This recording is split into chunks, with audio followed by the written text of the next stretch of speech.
Tractor आणि बसची भीषण धडक। आरग येथे एसटी बस ओढापात्रात कोसळली, 40हून अधिक प्रवासी जखमी।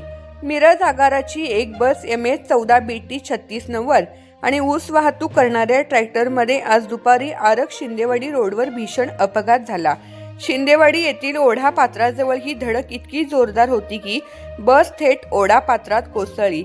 या अपघातात बसमधील शालेय विद्यार्थ्यांनी प्रवासी असे सुमारे 40 ते 45 जण जखमी झाले असून बस चालक गंभीर जखमी असल्याची माहिती मिळत आहे। मिरज आगाराची ही बस मिरज मधभावी या मार्गावरून जात असताना आरग शिंदेवाडी रोडवरील ओढापात्रानजीक समोरून येणाऱ्या ऊस वाहतूक करणाऱ्या ट्रॅक्टरला तिने समोरासमोर धडक दिली। धडकेनंतर बस ओढ्यात कोसळली। अपघाताच्या वेळी बसमध्ये शालेय विद्यार्थ्यांसह 40 ते 45 प्रवासी होते। या सर्वांना कमी अधिक प्रमाणात दुखापती झाल्या आहेत। बस चालकाला गंभीर दुखापत झाल्याचे वृत्त आहे।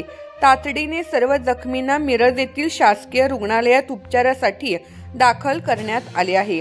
अपघाताची माहिती मिळताच पोलीस आणि एसटी विभागाचे अधिकारी घटनास्थळी दाखल झाले आहेत।